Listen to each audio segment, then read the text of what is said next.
Hello everyone, welcome back to my channel. मेरे channel पे जो कोई भी नए आ रहे हैं प्लीज़ सब्सक्राइब कर दीजिए।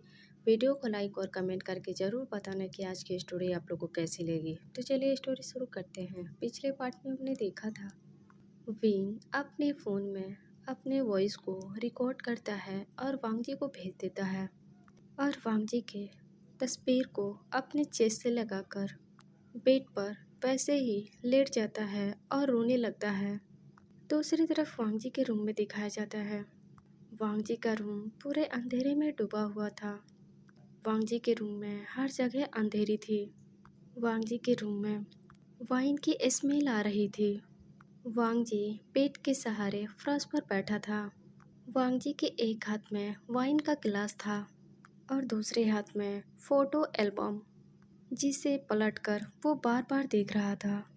वांगजी उन तस्वीरों को पलटकर बार बार देख रहा था। उस तस्वीर में उसकी हैप्पी फैमिली की यादें थी। वो तस्वीर तब की थी जब वो अपने डैड के साथ एक साथ हैप्पी था। उस तस्वीर में वांगजी साफ साफ देख पा रहा था कि वो अपने डैड के साथ कितना हैप्पी है। उन तस्वीर में वांगजी देख रहा था कि वो अपने डैड के साथ हर तरह का प्ले कर रहा है। वो अपने डैड के साथ कितना मस्ती कर रहा था जब वो छोटा था। कहीं तस्वीर ऐसा भी था जहाँ लैंसिजन और वांगजी बॉल खेल रहे थे। वांगजी अपनी नम आंखों से उन तस्वीरों को देख रहा था। उन तस्वीरों को देखकर वांगजी के लिप्स पर एक दर्द भरी स्माइल आ गई। वांगजी के हाथ मिस्टर लैन के तस्वीर पर आकर रुक गए। वांगजी मिस्टर लैन की तस्वीर पर अपनी उंगली को फिराते हुए कहता है, मैं आपसे बहुत नफरत करता था क्योंकि आपने मेरी मॉम को छोड़ दिया। मैं नहीं जानता था उसकी नफरत की वजह मैं खुद हूँ। उस एक्सीडेंट की वजह से आपने मॉम को इतना बोलकर वांगजी चुप हो जाता है क्योंकि वांगजी के गला भर गया था। वांगजी एक गहरी सांस लेता है और आगे कहता है, अब मुझे सब सच पता चल गया है। अब मैं समझ नहीं पा रहा हूँ। जो मैं नफरत आपसे करता था वो नफरत आज खुद से हो रही है मुझे। आपके हिस्से की नफरत मुझे खुद से होने लगी है। मेरी वजह से आपकी खुशियाँ लुट गई। मेरी वजह से आपकी खुशियाँ बर्बाद हो गई। बल्कि खुशियाँ ही नहीं, आपकी पूरी लाइफ मेरी वजह से बर्बाद हो गई। तभी वांगजी के फ़ोन पर एक नोटिफिकेशन आता है। वांगजी स्क्रीन पर देखा तो विंग का वॉइस मैसेज था। वांगजी उस मैसेज को ऑन किया और सुनने लगा। विंग के वॉइस रिकॉर्ड सुनने के बाद वांगजी के होठों पर एक छोटी सी स्माइल आ जाती है। वांगजी फिर से मिस्टर लैन के तस्वीर को देखते हुए कहता है, आपकी वजह से विंग मेरी लाइफ में आया है। आपको पता है मैं इसी वजह से विंग से भी नफरत करता था। मुझे आज भी याद है मैंने कितना बुरा किया उसके साथ, सिर्फ इसलिए क्योंकि वो आपसे जुड़ा था। मैं उससे टॉर्चर इसलिए करता था क्योंकि आपने मेरी शादी विंग से करवाई थी। आपको पता है मैं विंग के साथ रहते रहते उससे नफरत करना भूल गया। जब मुझे विंग के बारे में पता चला तब मैं नफरत करना भूल गया। मुझे नहीं पता मैं इससे माफ़ी कैसे मांगूंगा। ये बोलकर वांगजी अपने सर को बेड पे टिका देता है और अपने आइस पर अपने हाथ को रख लेता है। आधी रात हो चुकी थी पर वांगजी ने विंग को कोई रिप्लाई नहीं दिया। वहीं विंग वांगजी के जवाब का इंतज़ार कर रहा था। विंग अपने फ़ोन को बार बार देख रहा था। वो बार बार देख रहा था कि वांगजी ने उसके मैसेज को देख लिया है तो फिर उसने रिप्लाई क्यों नहीं दिया है। अब विंग को गुस्सा आ रहा था। मैडम लैन, मिस्टर लैन कई बार वांगजी के डोर पर जाकर नॉक किया लेकिन वांगजी ने डोर के ओपन नहीं किया। काफ़ी देर हार मानने के बाद सभी लोग वहाँ से चले जाते हैं, लेकिन बारी बारी आके सभी लोग डोर को नॉक करते हैं, लेकिन वांगजी डोर को ओपन नहीं करता। अब बेचारे वो लोग क्या करें। वो लोग वहाँ से चले जाते हैं। वो बस वांगजी को टाइम देना चाहते थे, इसलिए वो लोग जाना ही सही समझते हैं। विंग वांगजी के इस हरकत से इतना गुस्सा हो गया था कि वो उठकर बैठ गया। विंग वांगजी के तस्वीर को अपने हाथ में लेता है और अपना मुंह बनाते हुए वांगजी की तस्वीर को देखता है और कहता है, लाना काका, आप बहुत बुरे हो। आपने मैसेज देखने के बाद भी रिप्लाई नहीं किया। आपने अपनी लिटिल बनी को इग्नोर किया। आपका ये लिटिल बनी अब आपसे नाराज है। मुझे आप पर बहुत गुस्सा आ रहा है। मैं सच कह रहा हूँ, मैं अब आपसे बात नहीं करूँगा। आखिर आप समझते क्या है खुद को? आप मुझे इग्नोर करोगे, पर मैं आपसे बात करना चाहता हूँ। मैं आपको देखना चाहता हूँ, लाना गगा। ये बोलकर विंग वांगजी की तस्वीर को गुस्से में घूरने लगता है। विंग को देखकर साफ साफ पता चल रहा था विंग सच में वांगजी से नाराज है। कुछ देर बाद विंग तस्वीर को बेड पे रख देता है और अपने फ़ोन को उठाता है और कुछ सोचता है। विंग अपने आप से कहता है, मैं किसे बुलाऊं? मैं क्या करूं? मुझे कुछ भी समझ नहीं आ रहा है। मुझे ऐसे में क्या करना चाहिए? मैं ना मम्मा को कॉल करता हूँ। नहीं नहीं, मैं मम्मा को कॉल कैसे करूँ? तुम्हें तुम्हें लहन अंकल को कॉल कर लेता हूँ। नहीं, मैं लॉयन अंकल को कॉल कैसे कर सकता हूँ? तो क्या मैं जिंगी को कॉल कर लूँ? नहीं नहीं, मैं जिंगी को भी कॉल नहीं कर सकता। मैं क्या करूँ, किसे कॉल करूँ? तभी विंग को याद आता है लैंसी चैन। विंग जल्दी से लैंसी चैन को कॉल करता है। वही लैंसी चैन आराम से जेंग जेंग के साथ बेड पर सो रहे थे। वो लोग अभी अभी सोए थे। तभी विंग का कॉल आता है, जिसकी आवाज़ सुनकर लैंसी चैन की आँख खुल जाती है। लैंसी चैन अपने फ़ोन को देखते हैं तो विंग का नाम शो हो रहा था। लैंसी चैन डर जाते हैं और जल्दी से कॉल को पिक करते हैं और कहते हैं, क्या हुआ लिटिल बनी? क्या तुम ठीक हो? सॉरी, क्या हुआ विंग? क्या तुम ठीक हो? तो विंग कहता है, सिचिन का, मैं लाना गग्गा को देखना चाहता हूँ। मैं लाना गग्गा से बात करना चाहता हूँ, इसलिए मैंने उन्हें कई बार कॉल किया, पर लाना गग्गा मेरी कॉल उठाने को तैयार ही नहीं है। सिचिन का, मैं चाहता हूँ लाना गग्गा के पास जाना। क्या आप मुझे मेरे लाना गग्गा के पास ले चलोगे? तभी लैंसी चैन विंग की बात सुनकर कहते हैं, विंग, हम सभी डोर को ओपन होने का कोशिश किए, पर वांगजी डोर खोलने के तैयार ही नहीं है। अगर तुम्हारे कोशिश करने के बाद भी वांगजी डोर ओपन नहीं किया तो? क्योंकि हमने सुबह से ट्राई किया है, वांगजी किसी के बात सुनने की तैयार नहीं है। अगर वांगजी तुम्हारे कहने पर भी गेट को ओपन नहीं किया तो? लैंसी चैन की बात सुनकर विंग का मुंह बन जाता है। विंग अपना रोनी जैसा सूरत बनाकर बैठा था। लैंसी चैन कहते हैं, अच्छा ठीक है, मैं अभी तुम्हारे पास आ रहा हूँ। ये बोलकर लैंसी चैन वहाँ से उठकर जाने लगते हैं। तभी चेंग चेंग की भी नींद खुल जाती है। चेंग चेंग लैंसी चैन को देखता है तो कहता है, क्या हुआ सिचेन? क्या सब ठीक है? तभी सिचेन कहते हैं, मैं वो विंग के पास जा रहा हूँ, तुम आराम करो। तुम्हें उठने की ज़रूरत नहीं है, क्योंकि तुम काफ़ी देर से जग रहे हो। तुम्हारे लिए सोना बहुत ज़रूरी है, नहीं तो बेबी के लिए ठीक नहीं होगा। लैंसी चैन की बात सुनकर से जेंग जेंग कहता है, मैं ठीक हूँ। वैसे सभी लोग प्रॉब्लम में हैं, मैं कैसे सो सकता हूँ? सभी लोग परेशान हैं। वांगजी ने अभी तक डोर ओपन नहीं किया। वो तो मैं पता नहीं कैसे मेरी आँख लग गई। लैंसी चैन हंसते हैं और कहते हैं, मुझे तुम्हें सुलाने के चक्कर में मैं खुद सो गया। जेंग चेंग स्माइल करता है तो लैंसी चैन कहते हैं, मैं चलता हूँ, विंग मेरा वेट कर रहा होगा। ये बोलकर लैंसी चैन वहाँ से चले जाते हैं।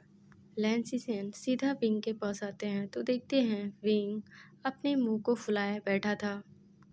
विंग को इस तरह देखकर लैंसी चैन स्माइल करते हैं और कहते हैं, तो बताओ विंग, मुझसे क्या चाहते हो? मैं तुम्हारे लिए क्या कर सकता हूँ? विंग लैंसी चैन को देखता है और कहता है, काका, मुझे ना लाना काका के पास जाना है। क्या आप मुझे उनके पास ले चलोगे? तभी लैंसी चैन कहते हैं, विंग, क्या तुम्हें लगता है वो डेविल तुम्हारे लिए गेट ओपन करेगा? विंग लैंसी चैन को घूरता है और कहता है, आप ना मेरे लाना गग्गा को डेविल नहीं कह सकते। मेरे लाना गग्गा गुड पर्सन है। लैंसी चैन स्माइल करते हैं और कहते हैं, हाँ हाँ मुझे पता है तुम्हारे लाना गग्गा डेविल नहीं है, पर लोग तो यही कहते हैं। तो विंग कहता है, क्योंकि लोगों को नहीं पता है मेरे लाना गग्गा गुड पर्सन है। विंग की बात सुनकर लैंसी चैन की मुंह बन जाती है। वो अपने मुंह के बनाते हुए कहते हैं, अच्छा अच्छा ठीक है, मैं भी देखता हूँ वो गेट को ओपन कैसे नहीं करता है। कोई आखिर कितने देर तक अपने ओमेगा से मुंह फेर सकता है। वांगजी को किसी भी हाल में विंग के लिए गेट ओपन करना ही होगा। ये बोलकर लैंसी चैन विंग को कैरी करते हैं और वांगजी के रूम की तरफ निकल जाते हैं। लैंसी चैन विंग को लेकर जाते हैं तो देखते हैं पहले से उनके मॉम और डैड गेट के सामने खड़े थे। जैसे ही मैडम लैन देखती हैं कि विंग लैंसी चैन विंग को कैरी करके यहाँ लेकर आ रहे हैं, तो मैडम लैन जल्दी से विंग के पास जाती है और कहती है, विंग, तुम यहाँ क्या कर रहे हो? तुम्हें तो इस वक्त सोना चाहिए था। मैडम यू को इस तरह चिंता करते हुए देखकर जल्दी से मिस्टर लैन भी वहाँ आ जाते हैं और कहते हैं, क्या हुआ, सब ठीक तो है ना? मैडम लैन लैंसी चैन को देखती है और गुस्सा करते हुए कहती है, तुम इसे यहाँ कैसे लेकर आ गए? तुम इसे यहाँ क्यों लेकर आए हो? ये ठीक तो है ना? तभी लैंसी चैन कहते हैं, मोम, विंग को कुछ नहीं हुआ है, विंग ठीक है। विंग बस वांगजी से मिलना चाहता था। क्या वांगजी ने अभी तक डोर को ओपन नहीं किया? मैडम लैन चिंता करते हुए कहती हैं, नहीं, उसने अभी तक डोर को ओपन नहीं किया है और ना ही उसने किसी को कुछ जवाब दिया है। पता नहीं मेरा बेटा अंदर ठीक भी है या नहीं।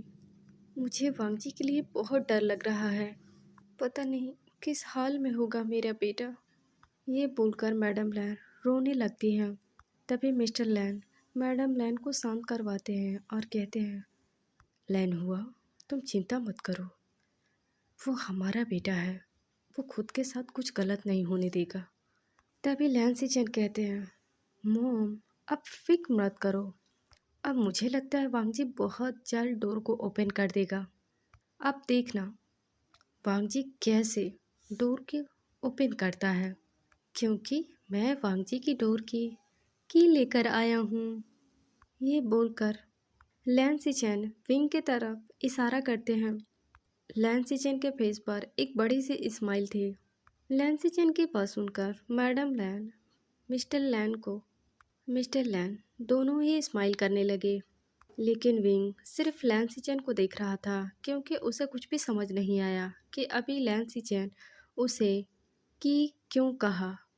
विंग जल्दी से मिस्टर लैंसी चैन से कहता है, सीचेन का, आपके पास लाना काका की रूम की थी, फिर आपने खोला क्यों नहीं? अगर आप लाना काका की रूम की आप पहले दे दिया होता तो हम सब डोर को ओपन कर लेते, फिर आपने हमें पहले क्यों नहीं दिया? विंग की बात सुनकर लैंसी चैन कहते हैं, विंग, मेरे पास वांगजी के रूम की नहीं है। तभी विंग भी नाम में सिर हिलाता है और कहता है, मेरे पास भी नहीं है।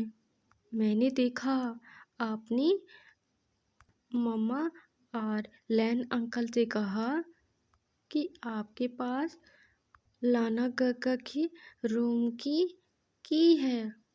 तभी विंग की बात सुनकर लैन सिचन अपने मुंह को बनाते हुए कहते हैं, विंग, तुमसे किसने कहा कि मेरे पास वांगजी के रूम की है? विंग की बात सुनकर मिस्टर लैन, मैडम लैन स्माइल करते हैं। ये देखकर लैन सिचन थोड़ा चिढ़ते हुए कहते हैं, मॉम, आप इस तरह स्माइल क्यों कर रहे हो? देखो ना, आपकी ये इस इनोसेंट बेबी बॉय मुझे तो परेशान ही कर दिया। मैंने कुछ देर मजाक क्या कर लिया, ये तो मुझसे सवाल पर सवाल किए जा रहा है। तभी लैन सिचन स्माइल करते हुए कहते हैं, ओहो, तुम चुप रहो। अब जल्दी से वांगजी के डोर को ओपन करवाओ। लैन सिचन हाँ में सिर हिलाते हैं और विंग को लेकर गेट के सामने जाते हैं। लैन सिचन विंग को कुछ इशारा करते हैं कि वो कुछ बोले। लैन सिचन के इशारा पाकर विंग फाइनली वांगजी के डोर को नॉक करता है और कहता है, लाना गगा। वांगजी के कानों में जैसे ही विंग की आवाज़ पड़ी, वांगजी जल्दी से अपने आइज़ को ओपन कर लेता है। वांगजी अपने आइज़ को ओपन करता है और डोर की तरफ देखता है। तभी विंग दोबारा से कहता है, लाना गगा, मुझे आपसे बात करनी है। प्लीज़ आप डोर को ओपन करो। देखो, आपका लिटिल बनी आपके लिए परेशान है। विंग की बात सुनकर वांगजी कोई रिस्पॉन्स नहीं देता है। ये देखकर विंग थोड़ा उदास हो जाता है, क्योंकि उसके कहने पर भी वांगजी ने डोर को ओपन नहीं किया। विंग को इतना उदास देखकर लैन सिचन कहते हैं, मैंने कहा था ना, वो डोर को ओपन नहीं करेगा। वो हमेशा अपने मन का करता है। लैन सिचन विंग को देखते हैं और कुछ और कहने की इशारा करते हैं। विंग फिर से कहता है, लाना काका, प्लीज़ आप गेट को ओपन करो। फिर भी वांगजी कोई रिस्पॉन्स नहीं देता है। विंग लैन सिचन को देखता है और एक शरारत भरे स्माइल करता है। विंग की शरारत भरे स्माइल देखकर लैन सिचन शॉक हो जाते हैं, लेकिन फिर वो समझ जाते हैं। वो स्माइल करते हुए विंग को देखने लगते हैं। वो भी अपने आइज़ को ब्लिंक करते हैं। अचानक से विंग थोड़ा तेज आवाज़ में चिल्लाता है, आह, लाना काका, मुझे चोट लग गई। लैन सिचन भी थोड़ा एक्टिंग करते हुए कहते हैं, अरे विंग, तुम्हें चोट लग गई। वांगजी, जल्दी से डोर को ओपन करो, विंग को चोट लगी है। वही विंग अपने ड्रामा को जारी रखता है। वो रोने को एक्टिंग करने लगता है। इन दोनों को ऐसी हरकत देखकर मिस्टर लैन, मैडम लैन शौक होकर इन दोनों को देख रहे थे। फिर वो भी एक्टिंग में साथ देने लगते हैं। वो देख रहे थे कि उनका बेटा और सन इन लो कितना ड्रामेबाज है। वहीं वांगजी के रूम में वांगजी जब विंग की रोने की आवाज़ सुनता है तो वो घबरा जाता है। वांगजी जल्दी से अपनी जगह से उठता है और डोर के सामने जाकर डोर को ओपन कर देता है तो देखता है विंग वांगजी के बाहों में विंग लैन सिचन के बाहों में था। वांगजी विंग को ऐसे देखकर वांगजी गुस्सा करते हुए कहता है, क्या हुआ? तुम्हें चोट कैसे लगी है? बताओ विंग, तुम्हें कहाँ चोट लगी है? वांगजी विंग को चिंता करने लगता है। वांगजी जल्दी से विंग के पास जाता है और उसे नीचे से ऊपर तक देखने लगता है। वो विंग को हर जगह अलट पलट कर देख रहा था कि विंग को कहीं चोट तो नहीं आई है, लेकिन अच्छे से देखने के बाद वांगजी को विंग पर बॉडी पर कोई चोट के निशान नहीं दिखते हैं। अब वांगजी ध्यान से लैन सिचन को देखता है। लैन सिचन के पीछे मिस्टर लैन, मैडम लैन खड़े थे। मैडम लैन, मिस्टर लैन की नज़र वांगजी पर ही थी। वो बस वांगजी को देख रहे थे। मिस्टर लैन देख पा रहे थे कि वांगजी के बाल पूरी मैसी है और विंग इस वक्त ड्रंक है। वांगजी की रोने की वजह से आइज रेड हो गए थे। जैसे ही वांगजी की नज़र अपने डैड पर जाती है तो वह अपने नज़रों को दूसरी ओर फेर लेता है। वांगजी अब वापस वहाँ से अपने रूम में जाने लगता है क्योंकि वांगजी को पता चल गया था कि विंग उससे झूठ कह रहा था और विंग के साथ लैन जीचेन, मिस्टर लैन, मैडम लैन भी साथ थे। वांगजी अंदर जा पाता तभी विंग जल्दी से वांगजी के टी शर्ट को टाइटली पकड़ लेता है। वांगजी मुड़कर विंग को देखता है जो रिक्वेस्ट भरी नज़रों से उसे ही देख रहा था। वांगजी अब कुछ नहीं कहता।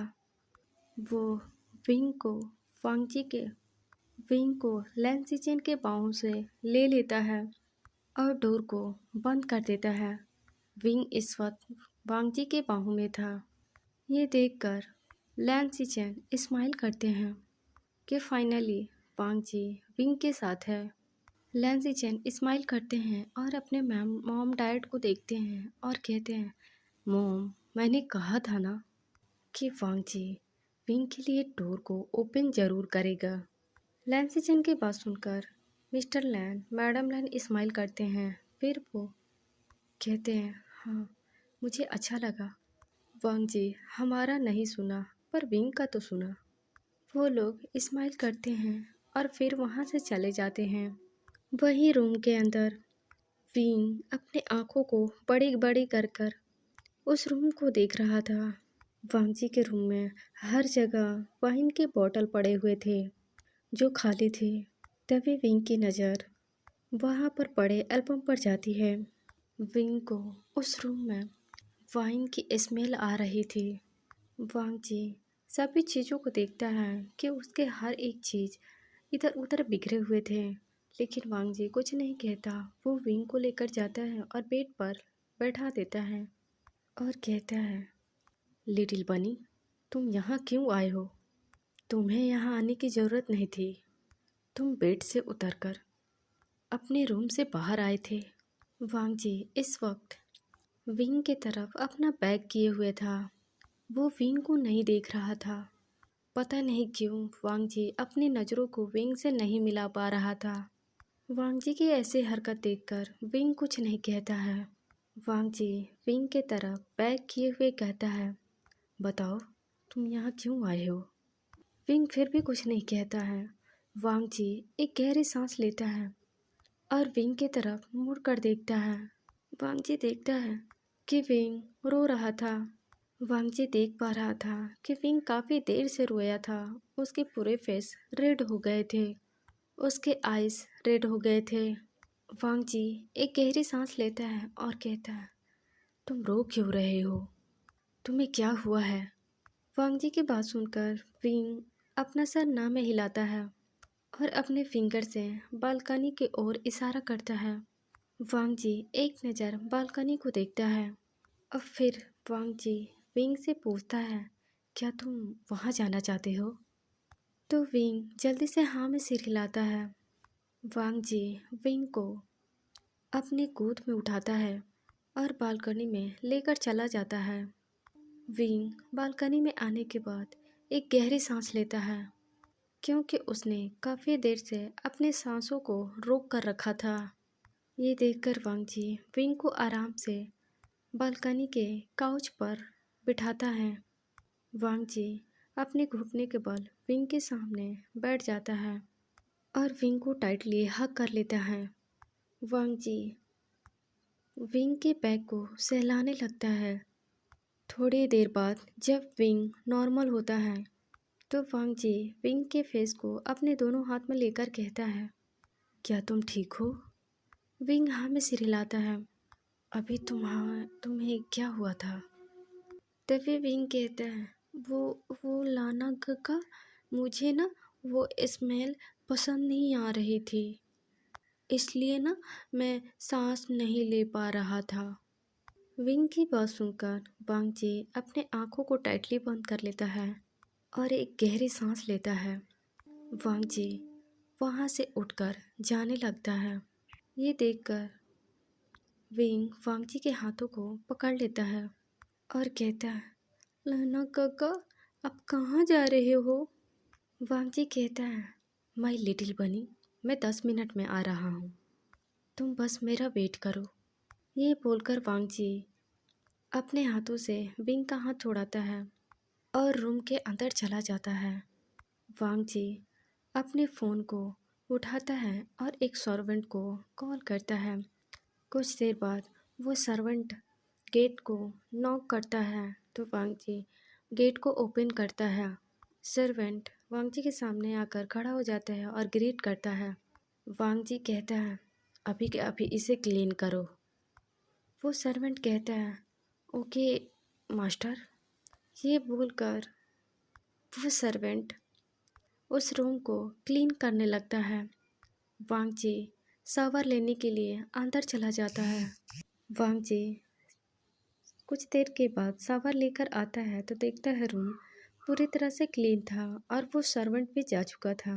वांग जी डोर के पास आता है और डोर को बंद कर देता है। वांग जी इस वक्त सिर्फ टॉल में था। वो अपने वेस्ट के अराउंड टॉल को लपेट रखा था। वांग जी इसी तरह बालकनी के ओर जाने लगता है। तभी वांग जी को ख्याल आता है कि वो इस वक्त टॉल में है। वांग जी वहाँ से मुड़कर वापस से रूम में आता है और ड्रॉर के पास जाकर अपने क्लॉथ को पहन लेता है। वांग जी इस वक्त टी शर्ट और लोअर में था। वांग जी अच्छे से तैयार होने के बाद वो सीधे बालकनी में जाता है तो वांग जी देखता है विंग आसमान को देख रहा था। वांग जी वहीं खड़ा होकर विंग को ध्यान से देखने लगता है। विंग के फेस पर इस वक्त चांद की रोशनी पड़ रही थी जिसे विंग देखने में बहुत खूबसूरत लग रहा था। विंग इस वक्त नए सूट में था। उसमें भी विंग इतना खूबसूरत लग रहा था कि कोई भी उसे एक पल देखे बिना नहीं रह सकता। वांग जी वहीं पास के वॉल पर अपना सिर टिकाकर खड़ा हो जाता है और एक टक विंग को देखने लगता है। विंग एकदम एक प्योर ब्यूटी था। वांग जी विंग को देखकर सुकून महसूस हो रहा था। तभी विंग की नज़र वांग जी पर जाती है और कहता है, आप आ गए? पर आप वहाँ क्यों खड़े हो? विंग की आवाज़ सुनकर वांग जी अपने ख्याल से बाहर आता है और विंग के पास जाकर बैठ जाता है। अब वांग जी विंग के इतना करीब था। विंग की वो मिल्की वाइट फेस को साफ साफ देख रहा था। विंग प्योर ब्यूटी था जिसमें वांग जी पूरी तरह से खो गया था। वांग जी को इस तरह देखकर विंग बड़े ध्यान से वांग जी को देख रहा था। वांग जी के फेस पर कोई एक्सप्रेशन नहीं थे।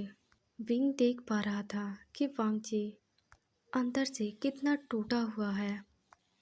वांग जी कितना उदास है।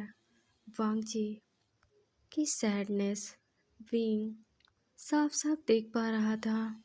वांग जी के आइज रेड हो गए थे। विंग वांग वांग जी के आइज को देख रहा था जो रेड हो गए थे। वांग जी की आंखों को देखकर साफ साफ पता चल रहा था कि वांग जी कितना रोया होगा और काफ़ी देर से रोया होगा। विंग देख पा रहा था कि वांग जी काफ़ी देर तक रोया होगा। अब विंग को जानना है कि वांग जी को क्या हुआ है। आखिर वांग जी की हालत ऐसे कैसे हो गए। फाइनली विंग अपनी चुप्पी को तोड़ता है और कहता है, लाना काका, सब ठीक तो है ना? विंग की बात सुनकर वांग जी कहता, मैं ठीक हूँ, मुझे क्या हुआ है? विंग बस वांग जी को देख रहा था। वांग जी इस वक्त अपने सर को झुकाए विंग के सामने बैठा था। विंग एकटक वांग जी को देख रहा था और समझने की कोशिश कर रहा था। अब वांग जी को महसूस हो रहे थे कि विंग की नज़रें सिर्फ उस पे है। विंग का इस तरह का देखना वांग जी के अंदर अजीब सी बेचैनी हो रही थी। वांग जी काफ़ी देर से अपने आप को कंट्रोल कर रहा था। तभी विंग अपनी नज़रों को दूसरी ओर फेर लेता है। वांगजी की नज़र इस वक्त आसमान पर थी। वो बस तारों को देख रहा था। विंग आसमान को देखते हुए कहता है, आपको पता है, मैं ना हमेशा से चाहता था कि मेरी फैमिली हो, मुझसे भी कोई प्यार करे, मेरा भी कोई ख्याल रखे, मेरे लिए वो हर वक्त चिंता करे। विंग की बात सुनकर वांगजी विंग को ही देख रहा था। फिर विंग हंसते हुए कहता है, पता है, मैंने ना ज़्यादा लालच कर लिया था, मैं थोड़ा सेल्फिश हो गया था। मुझे पता है मैंने गलत किया, पर क्या करूं, मुझे भी तो फैमिली का प्यार चाहिए। मुझे भी तो ऐसा फील हो कि कोई मुझसे प्यार करता है।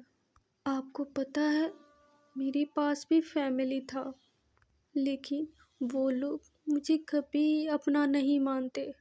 मेरे मॉम डैड के जाने के बाद मेरे ग्रैंडफादर मुझे बहुत टॉर्चर करते थे, क्योंकि उन्हें लगता था मेरे वजह से मॉम डैड की डेथ हो गई। इसलिए ग्रैंडफादर मुझसे नफ़रत करने लगे थे, क्योंकि मुझे बात देते वक्त मॉम ने मुझे चुना था, क्योंकि डॉक्टर दोनों में से किसी एक को ही बचा सकते थे। मॉम का एक्सीडेंट हुआ था, वो बहुत बुरी हालत में थी। फिर भी मॉम चाहती थी कि डॉक्टर अंकल सिर्फ और सिर्फ उनके बेबी को बचाए, यानी मुझे बचाए। डॉक्टर ने भी मुझे बचाया। मेरी वजह से मॉम की डेथ हो गई। इसलिए ग्रैंडफादर मुझे हर वक्त मारा पीटा करते थे। वो तो मुझे देखना पसंद नहीं करते थे। ये बोलकर विंग रोते हुए सब वांगजी को बता देता है। विंग सारा सच्चाई वांगजी को बता देता है। उसकी लाइफ में जो भी हुआ था, जितनी भी उसकी बुरी यादें थी, अच्छी तो एक भी नहीं थी, सारी बुरी यादें थे, वो वांगजी को बता देता है। विंग के साथ जो भी हुआ, जितना भी बुरा बर्ताव हुआ, विंग आज वांगजी को बता रहा था, क्योंकि न जाने क्यों उसके अंदर एक अजीब सा महसूस हुआ। उसे लगा कि पूरी सच्चाई वांगजी को बतानी चाहिए। विंग की आंखें नम थी। वांगजी एकटक विंग को देख रहा था। वांगजी विंग को देख रहा था।